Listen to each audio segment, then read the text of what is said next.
नमस्कार। हीलिंग पाठशाला में आप सबका स्वागत है। आज हम एक बहुत ही गहन विषय पर चर्चा करने वाले हैं। ये है कृतज्ञता यानी ग्रेटिट्यूड।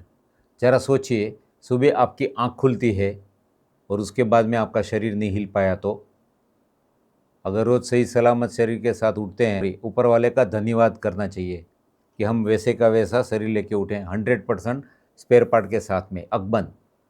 ऐसे कितनी सारी चीज़ें हैं जो हमें ऐसे ही मुफ्त में मिलती है, लेकिन हमें उसकी कदर नहीं है।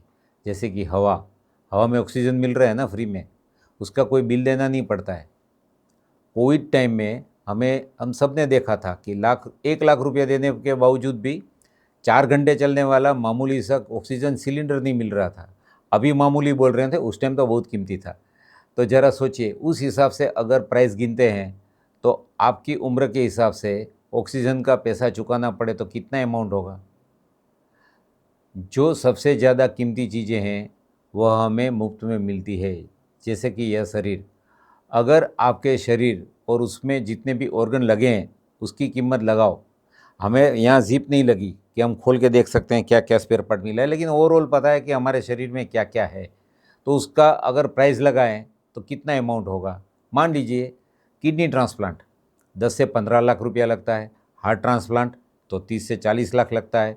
ऐसे करके अगर शरीर के हर एक ऑर्गन की कीमत की गिनती करेंगे तो कितनी होगी। इससे इतना तो पता चलता है कि आपका शरीर अनमोल है, इसकी कीमत चुकाना लगभग मुमकिन ही नहीं है। पर क्योंकि ये हमें फ्री में मिलता है इसलिए हमें उसकी कीमत नहीं। इसके लिए हम क्या करते हैं, कुछ भी डालते रहते हैं। सोचिए, आपके पास अगर टू व्हीलर है तो आप पेट्रोल के बदले केरोसिन डालेंगे क्या? नेचुरली नहीं।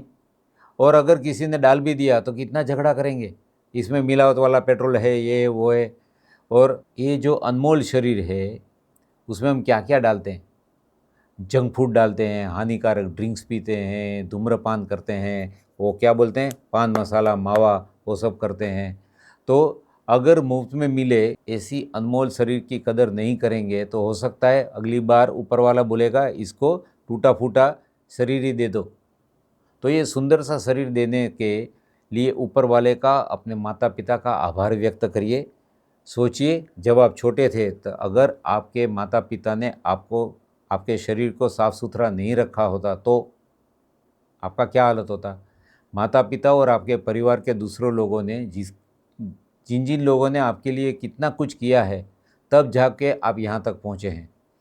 तो आप अपने दिल से हमेशा उनके लिए कृतज्ञता रखिए, ग्रेटिट्यूड रखिए। आध्यात्मिक दृष्टिकोण से देखते हैं तो कृतज्ञता आत्मा को ऊंचा उठाने का साधन है। जब हम धन्यवाद के भाव से जीते हैं तब हमारा हृदय प्रेम, करुणा और शांति से भर जाता है। यह भाव हमें प्रकृति, परमात्मा और गुरु से जोड़ते हैं, क्योंकि जब हम अपने जीवन में प्राप्त हर उपहार को स्वीकार करते हैं तब हमें ये एहसास होता है कि हम अकेले नहीं हैं, कोई तो है जो हमारा मार्गदर्शन करता है। अब सवाल उठता है कि कृतज्ञता को अपनी रोज़मर्रा की ज़िंदगी में कैसे उतारा जाए। चलिए उसके कुछ आसान और उपायों के बारे में बात करते हैं। एक एक ग्रेटिट्यूड जर्नल यानी कृतज्ञता की डायरी। रोज़ सोने से पहले अपनी डायरी में 3-4 चीज़ ऐसे लिखें जिनके लिए आप आभारी हैं, जैसे परिवार, स्वास्थ्य, नौकरी या बस जीवन में कोई भी छोटी सी मुस्कान। कोई किसी ने आपका रास्ता आसान कर दिया है वो भी लिखिए। एक है सचेत धन्यवाद यानी माइंडफुल थैंक यू।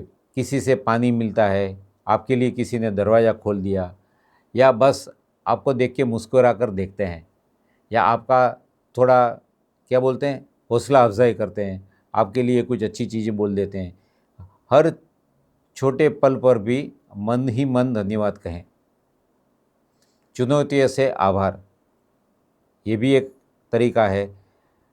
जब मुश्किलें आएँ तो तुरंत सोचें, ये स्थिति मुझे क्या सिखा रही है, इसे मुझे क्या से लेसन लर्न करना है। शायद यही समस्या मेरे भीतर छुपी किसी ताकत को जगाने के लिए आई हो। चौथा है सुबह और रात की प्रार्थना। दिन की शुरुआत और अंत में धन्यवाद जरूर से करें।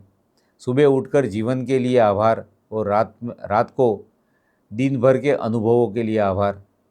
अक्सर हम अपने सबसे करीबी रिश्तों को हल्के में ले लेते हैं, जैसे कि माता पिता, जीवन साथी, दोस्त। ये सब हमें इतना कुछ देते हैं लेकिन हम आभार व्यक्त नहीं करते हैं। अगर हम रोज़ अपने प्रियजनों को मैं तुम्हारा आभारी हूँ कहने लगे तो रिश्तों में और भी गहराई आ सकती है।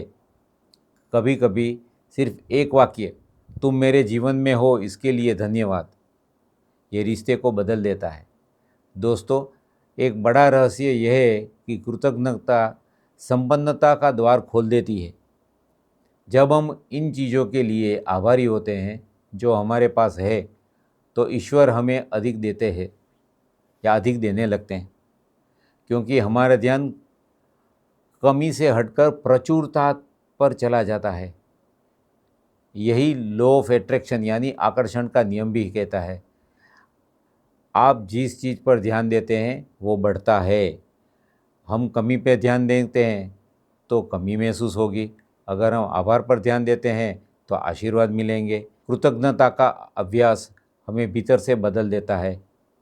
हम शिकायत करने वाले से प्रशंसा करने वाले बन जाते हैं। हम डरने वाले से विश्वास करने वाले बन जाते हैं। हम दुख में डूबे रहने वाले से प्रसन्नता में भी जीने वाले बन जाते हैं।